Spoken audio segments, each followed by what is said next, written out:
Go.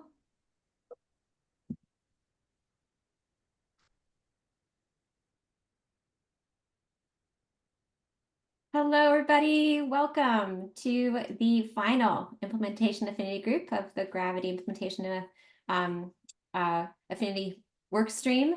I'm Sarah DeSilva, the Director of Terminology. I'm really excited for today's season-ending topic, season capping topic, I should say, and welcome so much. We'll start formally a little bit after after the bottom of the hour, so at about 2:33 Eastern Standard Time, to welcome everybody to the call. Thank you so much, and we're again so excited. And thank you for our guests.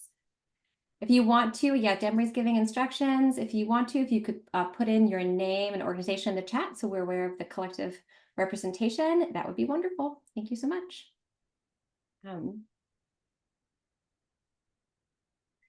Oh, hello, we have friends already from Oracle. Good to see you.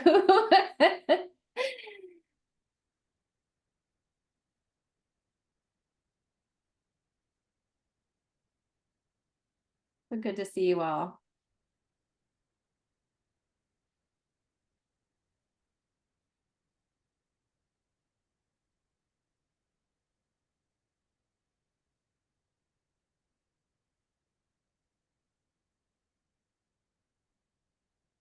And again, anyone who's just joining, we are going to be starting in a few minutes. My name is Sarah DeSilva.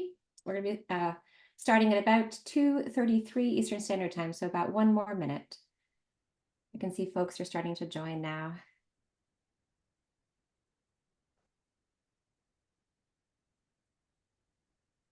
Thank you all for putting your name and organizations in the chat.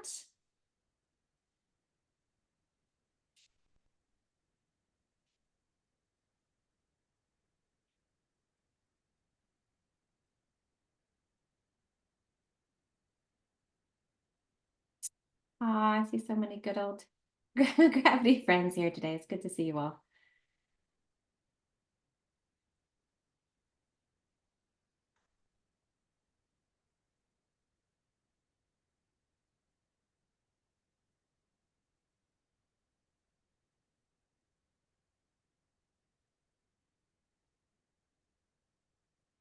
All right.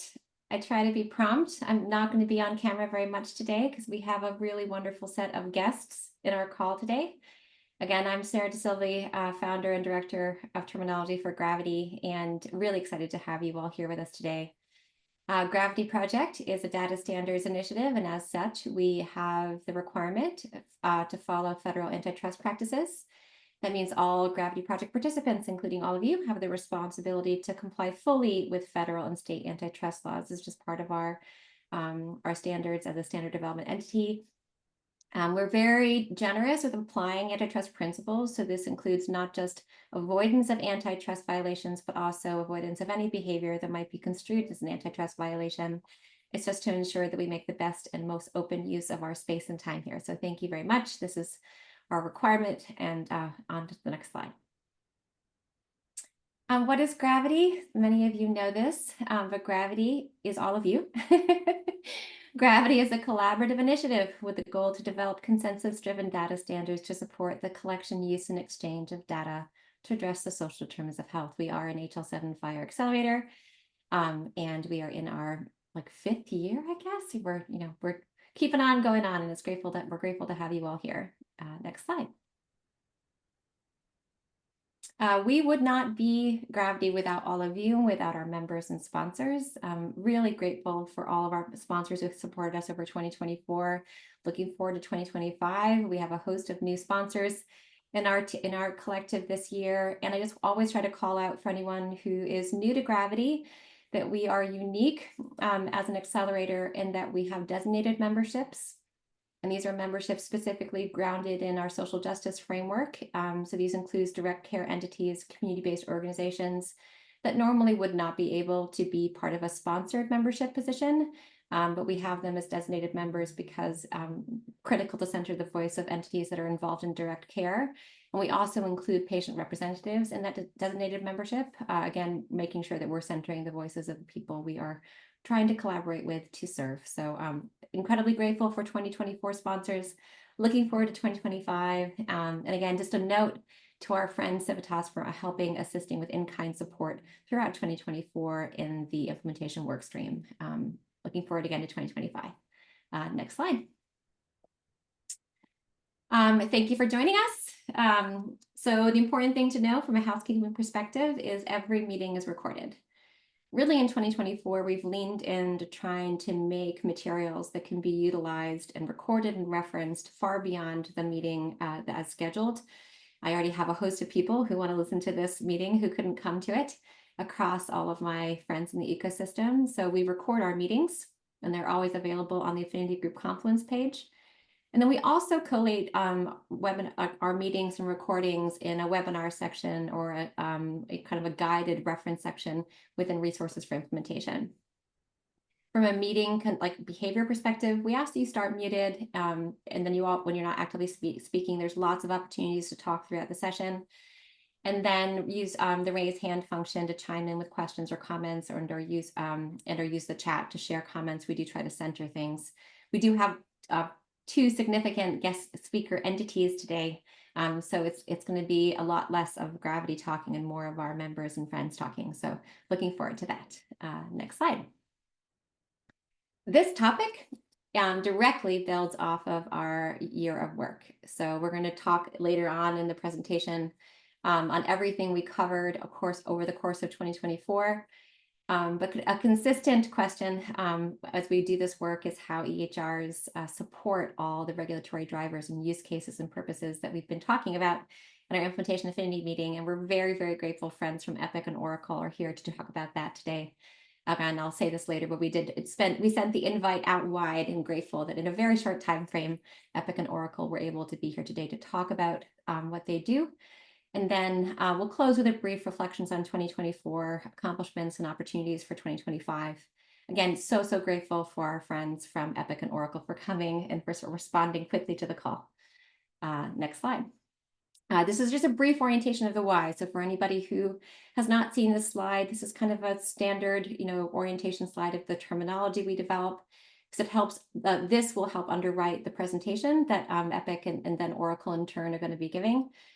So across these different activities in social care and clinical care, Gravity encodes validated, nationally implemented assessment instruments and screening instruments, such as the questions from the Hunger Vital Sign.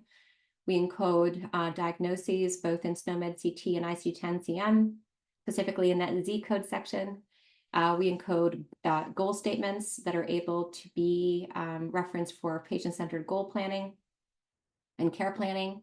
And we encode a host of things across the intervention suite. This includes standard terminology to direct and connect to all core national human services programs, whether they be through Administration of Children and Families, United States Department of Agriculture, HUD, it doesn't matter. So we encode all that terminology and for all those programs and wrap it and encode it in SNOMED CT.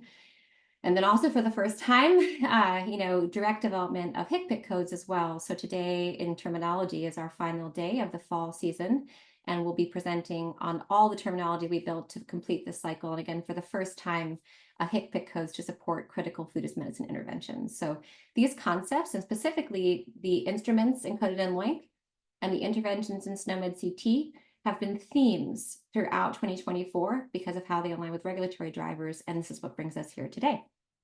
Next slide. This is, again, something you all have seen, and this is really important because as Epic and Oracle start to talk about what they're doing, again, the reference of what is available are always our live curated value sets in the National Library of Medicine Value Set Authority Center. These are curated by the amazing women on the Gravity Terminology team, specifically a shout out to Kamali Saitwal and Sarah Bahal, who are the heart of our value set update work. Again, working on our December updates right now. So in VSAC, we have all SDOH level value sets to support US core data for interoperability, US CDI. You'll hear this mentioned throughout the presentation.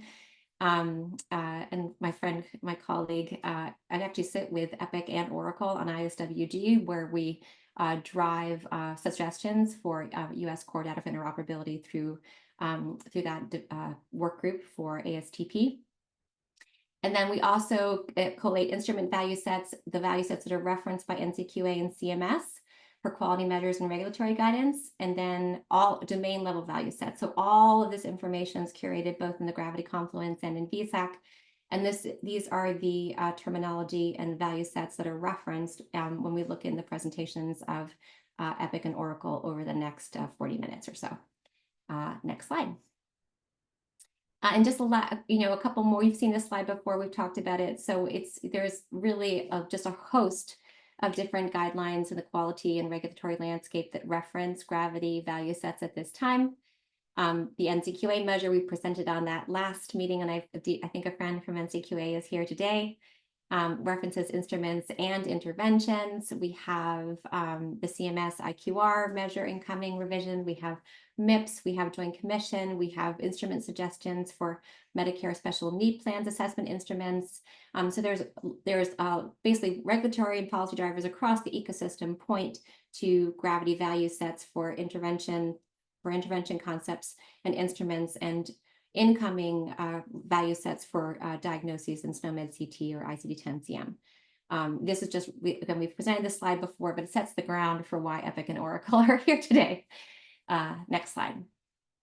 I'm trying to not talk too much so we can get to the meat of the presentation with our friends.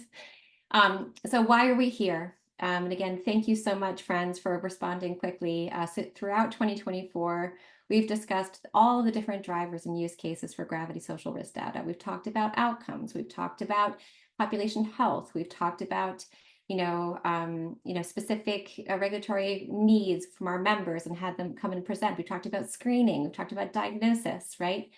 And the community keeps on getting the same question, right, over and over again. We see this in chats. We hear this with hands raised. How do EHRs support these drivers by design? And we're lucky enough to actually know some of this behind the scenes. And so it seemed high time to center this with our friends in the EHR ecosystem. So to cap off 2024, we sent out a ping to our friends in the EHR world, and our friends at Epic and Oracle were able to present today. So thank you so much. We have a staggered presentation because of the availability of our friends. So we're going to first center our member friends at Epic. Matteo Verzola is going to speak first. And then we'll be pivoting at the top of the hour to our friends at Oracle. And then so we'll do an Epic presentation, then an Oracle presentation, and a community conversation. It is now my pleasure to welcome Matteo. Thank you so much for coming in. Matteo is a long friend of Gravity, and we're really honored and grateful that you could come and present today. And take it away, Matteo, and then we'll have a Q&A of Epic after, and then we'll switch to Oracle, and then we'll have a Q&A of Oracle after as well, and some collective conversation. All right, Matteo. Well, thank you, Sarah, and once again, thank you for the invite. Really happy to be here today and be able to speak about what Epic is doing in this space. And like Sarah was saying, we have been involved with Gravity and supporting Gravity efforts for several years at this point. We actively participate as Epic in several of the individual work streams, terminology, implementation guide, and others. Again, happy to be able to share today what Epic does, right, with the support of FHIR around coding all the SDOH data that we're able to capture, both in terms of screeners, but also we'll take a look at intervention and in the context of, I would say, ever-increasing regulatory program landscape here. So with that, we can go to the next slide here. Just a couple of slides to level set, right? Because not everybody might be familiar with what Epic does and in the space of social drivers of health. So Epic has been releasing support for capturing SDOH information for several years now. I think we are at year 6 or 7 at this point. And over time, the list of domains that we were able to support has grown. Of course, part of it is driven by, again, regulatory aspects, right? More and more regulatory programs that might require specific domains to be captured, but also needs that the Epic community expresses, right? So you might see some of the domains that might not be as as frequently as seen, right, as some of the pediatric specific domain as well. In general, we want to enable also capturing this data for the future to be able to do research and to understand long-term outcomes, right, in terms of how effective interventions are as well. And so on the slide right now, you're seeing how this data is typically shown to our Epic clinical end user, where based on the domains that an organization is screening for, you are able to see the risk for those specific domains, and from there decide how you want to intervene, right? Now, let's go to the next slide here, because one of the important pieces of this development is also the fact that with Epic and through interoperability, we want to be able to give our clinical end user the most complete picture possible for those patients, right? And that means that pulling in data that was not documented in the local health system. So as you can see on the slide right now, we have already released functionality where an organization is able to receive SDOH screener data through what we call Care Everywhere. That's for communicating between health system, but also payer platform, which is for a health system and a payer, right, to communicate. And if you do one more click for the next slide, there should be an animation here. Yeah. And so what that means, being able to receive and exchange that data, is behind the scenes, we have coded all the domain information, so the specific source of the data to line code, but also the individual question and answer to specific line codes. Let's go to the next slide, because all of these line codes come from publication, right? Gravity, for example, and what Sarah was just talking about in terms of value sets. That's where we as Epic take those value sets and map them to release content. So what you're seeing right now is a screenshot of our customer-facing documentation, where we publish exactly, right, for each of the data sources that a domain like food insecurity might have, what are the question and answer that Epic releases, and what are the line codes. Now, this is done for content, of course, that Epic releases, right? And it could be your typical, prepare, accountable health community screeners, the popular ones, right, that most organizations use. But if there are specific maybe state level needs or local needs to the health system itself, it is possible for our Epic community members to create custom questions and also map them, right, where a line code might exist for those questions to this standard code set, so that even if the healthcare organization uses a custom questionnaire, it is possible to exchange this data. So we can still paint that complete picture across health system or between health system and payers as well. So let's move on to next slide. And actually, once more, because now you should have the picture of a link. I thought it would be fun to pull a little bit of data for how much data are we actually exchanging, right? And so this is data as of this summer. These numbers might be a little bit higher at this point, but you can see some of the domains that are most frequently exchanged across the Epic community, with depression, food, alcohol, transportation kind of leading the way there. And I think that makes sense. Historically, depression is something that health system have been screening for many years, and in a much more regular way than SDOH in general, I would say. Whereas domains like food and transportation, I'm not surprised by seeing there in this list, as again, some of the regulatory program, both on the inpatient and outpatient, specifically call out the need to screen patients. And then again, if you click, I think at the bottom here, you start seeing also some of the organization, right, across the Epic community that are leading the way around exchanging data. So we have Ochin, Mayo Clinic, Providence, Novant as top organizations, right? It's not meant to be a race, but again, I thought it would be interesting to see which are the organizations that are, again, leading the way and setting the path to a good exchange of information. Yeah, thank you. Next slide here. So we mentioned a couple of times the the landscape, right, of regulatory programs that are impacting a lot of the workflows around screening for SDOH and then intervening. So I'm sure most of you are familiar with the Joint Commission and the efforts of at least having workflows in place, right, for screening patient and having workflows for intervening on patient that screen positive. I know over time the Joint Commission through their auditors will become probably more and more strict, in my opinion, in terms of how closely they look at this workflow. And if there are not solid workflow and documentation in place, health system will be penalized, I think, and going forward in terms of the audits. But then as we look at this year, right, several other regulatory programs in place, like HEDIS measure, specifically for HEDIS, the SNSE measure. I have a few slides for that later on, and so we'll go a little bit into the detail, but certainly that was, I think, the first set of regulatory programs that are also tracking discretely the intervention piece, which certainly poses a different set of challenges. And then the CMS IQR program, I can call that out, as well as the inpatient side of screening, right? So a lot of work happened from the EPIC team this year to help our community members to have solid workflows in place for screening all patients that get admitted, and what are the best practices, right, for doing that.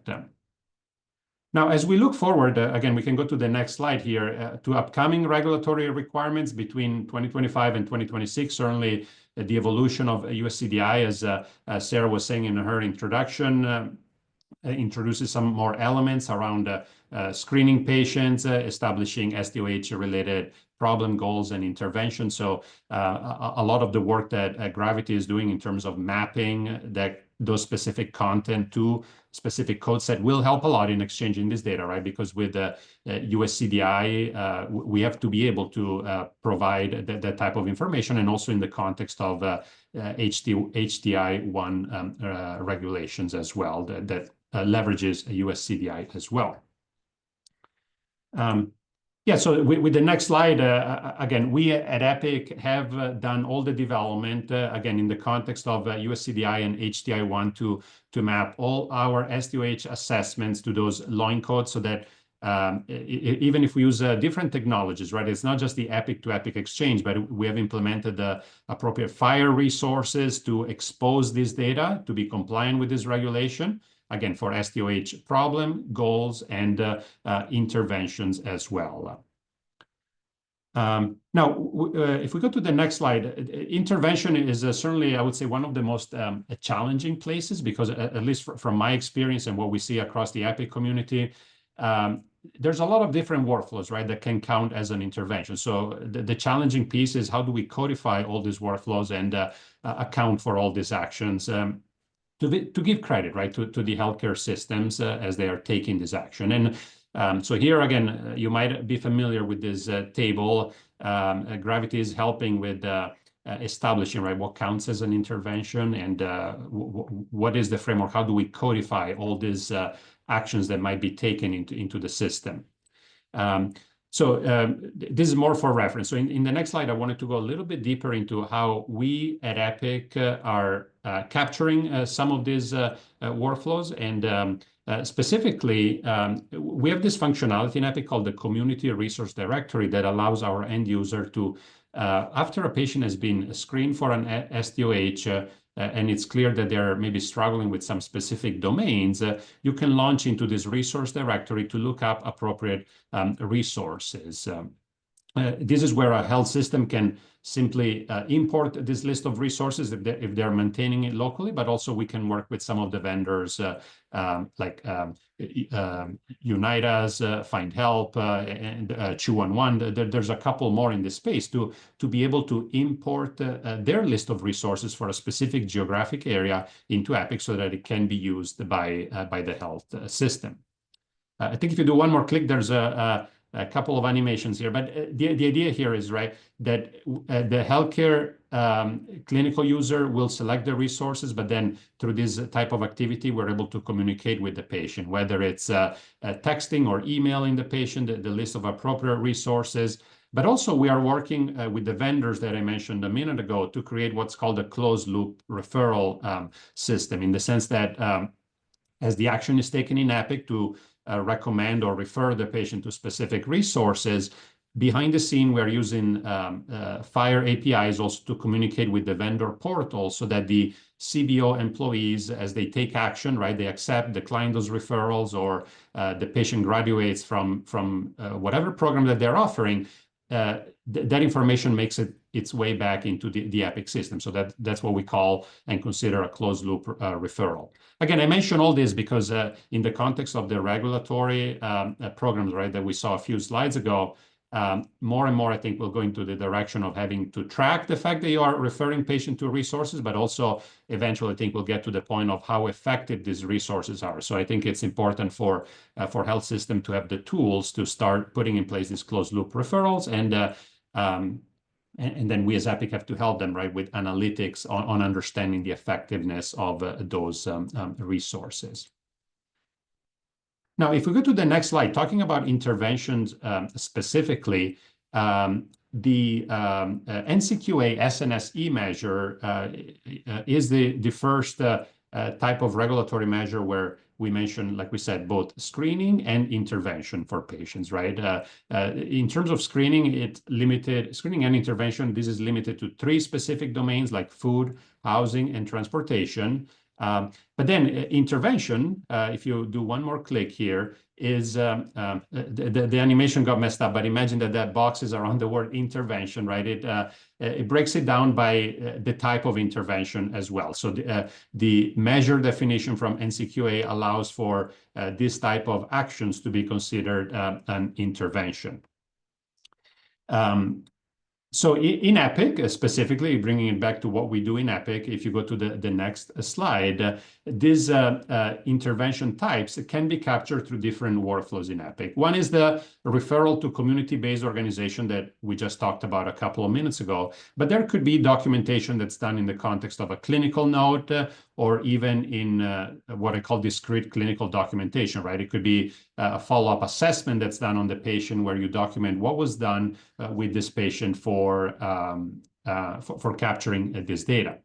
Once again, within Epic, we are able to capture intervention in the context of all of these areas, and then our NCQA HEDIS measure engine kind of takes all of these workflows into account when calculating, right? If for a specific patient, we have done the appropriate follow-up action based on how they screen for that patient.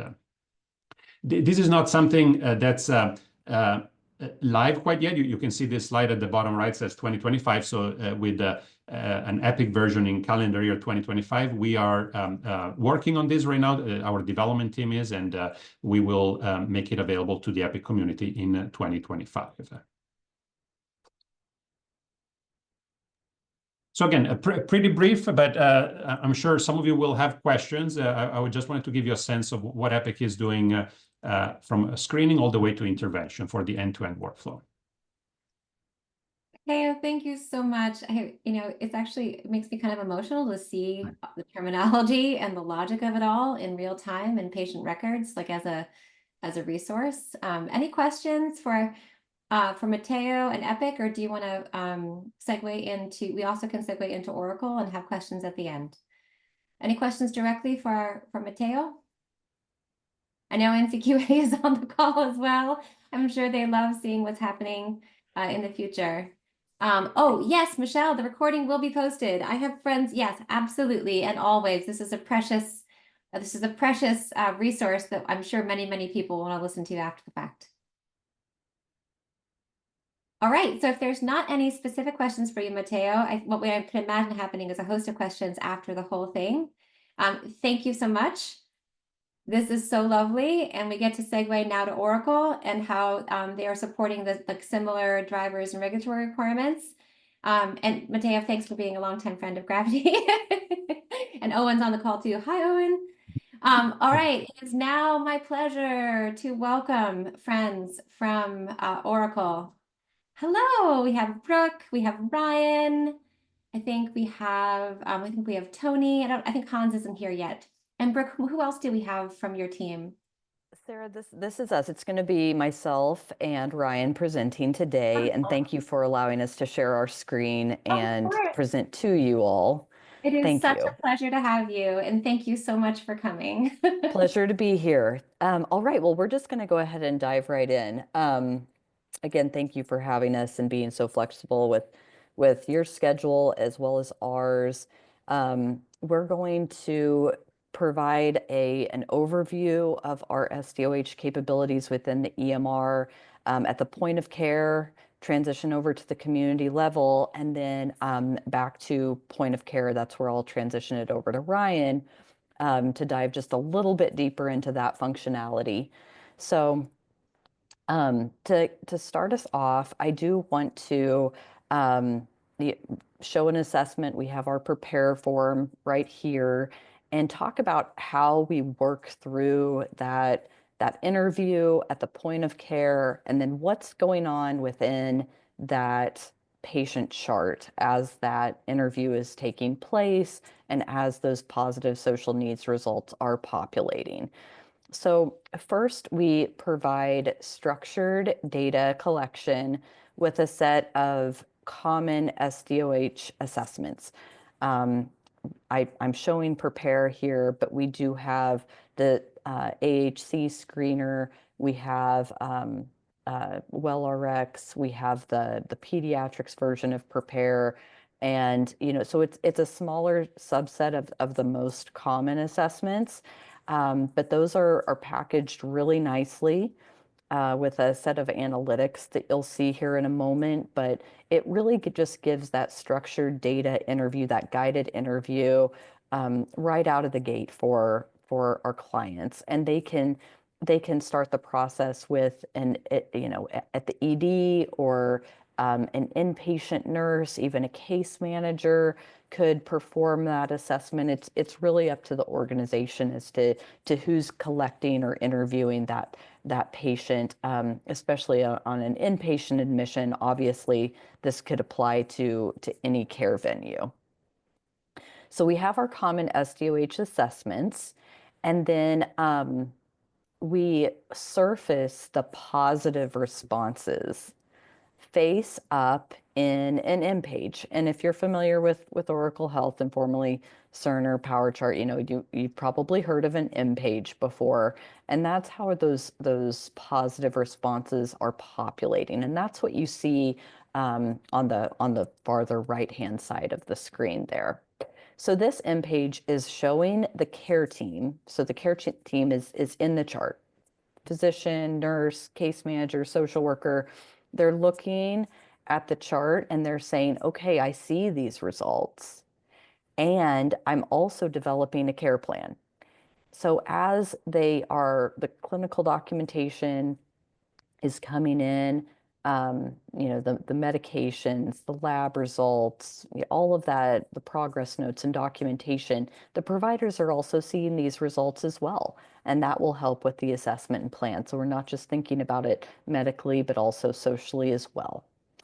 And what the system is doing is it's automatically populating the the positive social needs to the problem list.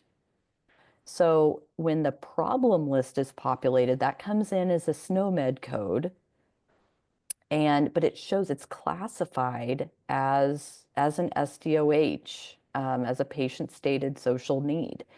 And the provider then can act on that and convert it to an ICD-10 Z code. And in doing that, we're capturing the charge appropriately. So there is a problem list automation that we like to call that there. Once a positive social need is identified, there's going to be that SNOMED code added to the problem list, and it can further be converted to a Z code.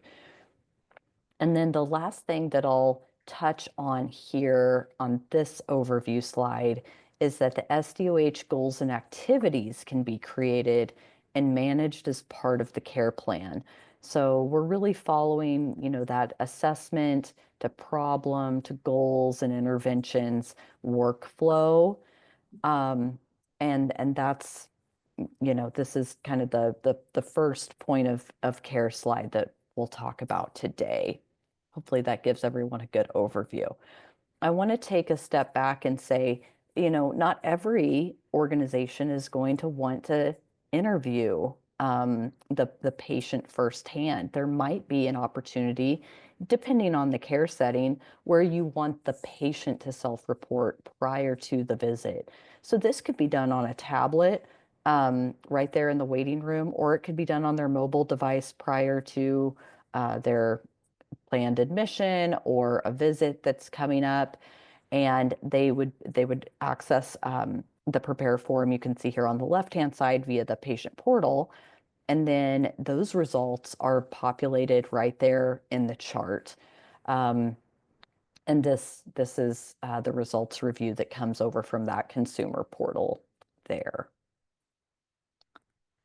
And I do want to talk about actioning on a lot of the results that we're seeing. There's, especially from an inpatient quality reporting, or some of the other type of regulatory requirements, especially in an inpatient setting. You're going to have a certain time with the patient, and you're going to need to properly transition them to the next level of care, and possibly that is home with durable medical equipment. Maybe it's also home with community referrals. And we want to make sure that our providers have access to two of those that are also, tightly involved with Gravity. Unitas and Find Help can both be launched from the table of contents, which is the dark blue menu on the left-hand side of Power Chart. You just go ahead, launch into those applications from workflow. There's a single sign-on capability, and then it's the Unitas and the Find Help that you just don't have to go to a separate system and do that. It's right here within the chart, patient, provider, and context. And really, that's just part of the discharge planning process, as I said, but also, an ambulatory outpatient provider could use these type of search and match systems as well. But typically, if you have a social worker in the outpatient space, typically there is, social services or case manager would be facilitating this type of community referral on the inpatient side, but it's absolutely applicable on the outpatient side. There's also, there could be a floating type of population health focused nurse that's also doing these, maybe that transitions every single week to someone else.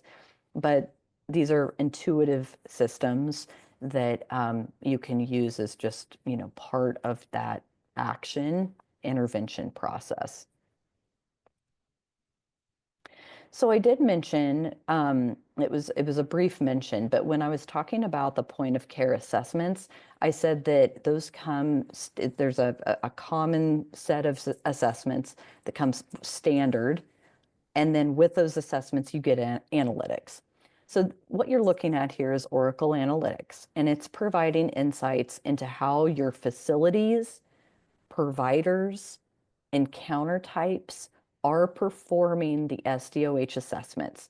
So again, Prepare, WellRx, AHC, right here, you can see the percentage, right? The compliance of your facility or provider group. You can see within all of that kind of overall compliance, you can drill down into the individual questions on these forms and then view, track, and trend across the demographics. So really what this is doing is just making sure that, you have identified maybe a true root cause analysis here within your population subset, and you can go in and make sure that, within a certain diagnosis grouping, we need to increase those social needs screeners there, or within a certain demographic, or within a certain facility. So just making sure that you're staying on top of how your assessments look across your organization. And then I will land on a community level dashboard. This would be for those administrative leadership roles that are looking to create tailored initiatives, tailored health equity strategies based off of these community level insights. We partnered with Lightbeam. You can see here, I do mention there's a third party expanded community social risk formula going on there, and that's through Lightbeam. So you can just standard out of the box SVI data with the Census Bureau. You can also add on, Lightbeam has 54 data sources and kind of that community risk formula, secret sauce that we bring in here. We layer on top of our own healthcare data, and we make sure that from that more community level geospatial mapping, county-based view, that okay, this is where these additional insights are going to help us with those strategies and initiatives for determinants of health and health equity that the bigger organization might have. So those are, again, I've taken you through kind of a point of care to community level. We're going to transition over to community care with Ryan, and then we can take questions. Yeah, thanks, Brooke. All right. So she alluded to the more of the point of care clinical workflow, and so I wanted to dig into that just a little bit further and show you how that looks within the chart. So Brooke talked about, it kind of bypassed my slides, the screening assessments that can be performed, and with the prepare within the AHC, the ability to automatically capture those SDOH problems and health concerns within the problem list. And so this should be working for me. There we go. So I've shown an example here of our problem list, and we can see the SDOH problem that is displaying. We're able to expose that, flag that as SDOH, so it can be differentiated from the rest of the medical problems. Now I know here it's represented in the SNOMED, but also, as Brooke said earlier, if it is something that the provider is addressing with the patient during the current visit, they can indicate it as such, and we will capture the ICD-10 code for that as well, so that it's available for claims and billing.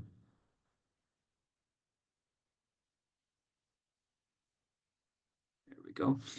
For the goals, then we are able to capture in those SDOH goals. These are the codified SNOMED goals from the Gravity Project value set. And after those are documented, we have the ability to track the progression of those. And then that codified goal is eligible to be sent outbound via either CCDA or FHIR. And then as interventions are performed, there's the ability to capture those again from the value set and send those outbound via CCDA and FHIR as well. So some opportunities within the clinical workflow to capture this information.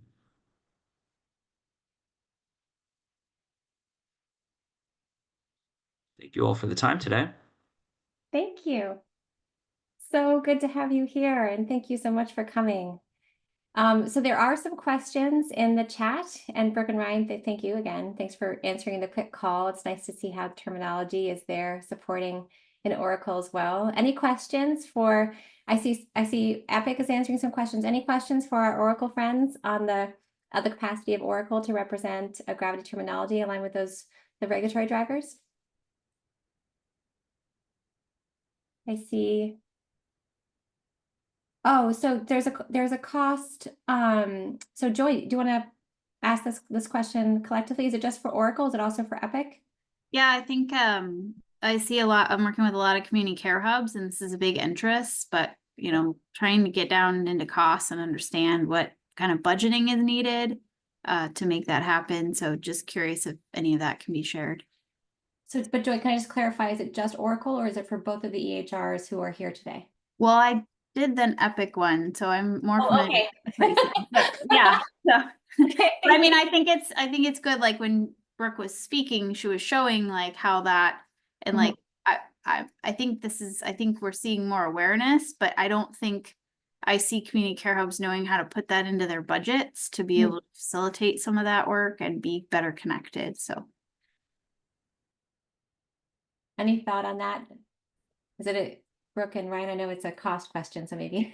Okay, sure. So Joy, thanks for the question. Uh, the content when we say content, it's the SDOH assessments. So I said that there was, just a handful of the most commonly used assessments, and that those come with some automation, right? With the in-page population, the problem list populated, you can manage your goals and activities.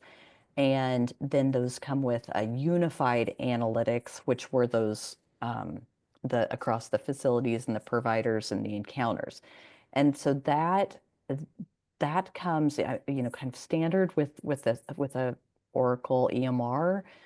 It really is the that community level dashboard that has the cost behind it, especially because we have that third party Lightbeam there. That would issue a cost, and I could certainly, I can get more information if that's of interest to you. Hey, Brooke, it's Danny. Hey, Joy, the integration with Find Help and Unite Us, it does have there is a separate cost. You need to kind of work with us offline. We're product folks, not sales folks, and so. Yeah. But that said, we can connect you to the right folks so you can get a ballpark budget for what those integrations look like. Thank you so much. Any other questions for our friends at Oracle and Epic? Again, this is like the real brass tacks application of all that data come to life. Thank you. I mean, it's so critical to see all this. Any other questions from the community? I'll do one little, I'm gonna publicly say something I said in the chat as well, and invite our Oracle friends into this work as well. So there was a question regarding some, missing concepts or concepts that might not be encoded yet in SNOMED terminology, or maybe they are, but they're just not highlighted, such as concepts like early intervention. And I do want to note, in case any of you are not aware, Gravity's been working with the developers and curators of national classifications and taxonomies of social care programs to create an open social care program classification specifically for navigation and connection to services from platforms like Epic and Find Help and Unite Us and Oracle. So, and we've noticed gaps in SOMED terminology for critical programs, and we're just talking about early intervention this morning. So coming soon to a platform near you, and really want to welcome anyone into that work. We'll publish our first findings soon and hope to get it live ASAP. Again, that's been happening in the Gravity terminology enhancement cycle. Any other questions for our amazing friends? Again, so grateful. This literally was like so far the perfect cherry on top of a Gravity year of implementation, because it was always the question how EHR supported this work, and now we know it's in there by design. Any other final questions? Incredibly grateful. And again, Oracle, thanks so much for coming. I sent my desperate ping to my friend Hans. I was like, Hans, please come. So thank you so much. I know, Lindsay, I know. We are really lucky to see two really stellar examples of this. And again, on the bleeding leading edge. So thank you so much. Thanks for having us, Sarah. Oh, just a pleasure. Just a pleasure. All right. Okay, so if there's no more questions, again, thank you. Oracle, now that I know who to email, look for future emails on future projects. We can't wait to collaborate more with you. And now I'm just going to close us out with some reflections on 2024 and looking forward. Again, thank you so much, friends in Epic and Oracle. Next slide. I wanted to just spend a moment, and again, we're going to be ending a little bit early today because it sounds like this is so tangible and brass tacks that maybe there's not a lot of questions for our EHR implementer friends. We do have the representatives of the Gravity team here as well if you have any further questions for us. But I wanted to just note all the things that we addressed in 2024. Gravity strategic objective was operation, dissemination, implementation, right? And I see my friend Aaron Seib on the call. He used to be part of Gravity Governance. Hello there, right? This is a long-standing mission of Gravity, so like our objective to just make sure that entities. Hi, Aaron. So in the grand goal of implementation, dissemination, and learning with implementers on how to enhance our resources, 2024 was an amazing year. Right? We, in July, in this meeting, we talked about all of the resources we developed to assist with implementation, including publicizing and publishing and disseminating resources that our friends at AHIMA helped us with in 2023. I see Sue Bowman on the call, right? Our friend at AHIMA and member AHIMA. So in July, we focused on everything we'd done to enhance implementation to assist you end users and implementers across the ecosystem. As many of you are aware, in February, March, and kind of continuously, we've been collaborating with the state of New York and NICE in the design of the incoming 1115 waiver. We presented here in March on how gravity terminology, the terminology that Matteo highlighted on the slide there, assessment and care coordination data standards can support social risk picks in the Medicare physician fee schedule program. That was March. We had a deep dive on fire questionnaire response and observation, and I saw NCQA's question to Epic on just that and Matteo's response, right? And so Jim presented on that this year as well. We had multiple presentations on how gravity terminology and tech supports social risk outcomes. Again, much of these outcomes align with the drivers that Oracle and Epic spoke to, right? And so that was both in May and June, that was the focus. In September, we had a kind of, responding and listening to implementers' tips and tricks for implementing gravity terminology presentation. It's nice to see those tips and tricks applied in incoming and existing work in Oracle and Epic about how to assist implementers in using gravity intervention terminology specifically. In October, we had NCQA come, and friends at NCQA are back again today. As you can see why, as we highlight terminology to support the SNS measure. And then today, it's November, we had our EHR friends really highlighting and synthesizing how EHR platforms can support everything we've been covering here in 2024. That is a really robust year. And so incredibly grateful to all of you in the Gravity implementation community for participating in all of these initiatives and helping us figure out how to support all of you better in implementing our standards. We are always receptive to understanding how we can support entities better.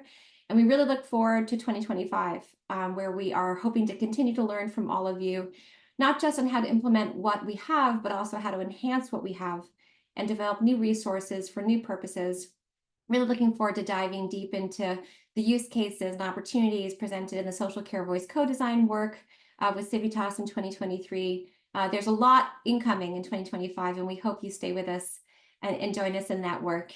There is a survey, and we were going to be taking a winter pause and reconvening in some form in January, but mostly just a final thank you from Gravity to all of you for participating in this implementation work. And please let us know how we can support all of you better. Again, all of these resources exist on the Confluence.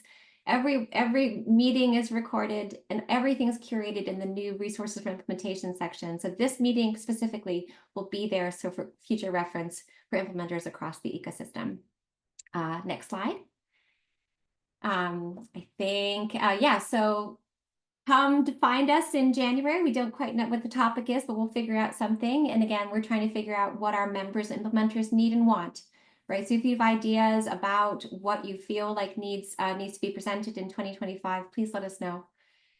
It'll be posted on the Confluence. The materials are always available on the Confluence, and we just want to make sure that if you've come here for the first time, you are a Gravity community, sign up for the listserv, become part of the information sharing. If you have a specific thing you want us to mention, again, please let us know.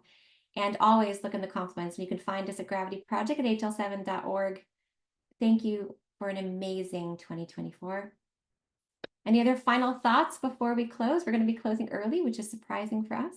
It gives me a half an hour before my next Gravity call. think we're good. I know. Look at us go, Aaron. And again, my friend Corey, my partner in the good, the technical directors on the call. So from Corey and I and Vanessa and the rest of the Gravity community, thank you so much. Corey, any final thoughts? He's just hi. Hello and thank you. Okay, we'll see you in 2025 in Affinity, and I will see many of you at 4 o'clock Eastern Standard Time for the final Gravity terminology call of this cycle. Talk to you soon. Thank you. And thank you, Epic and Oracle.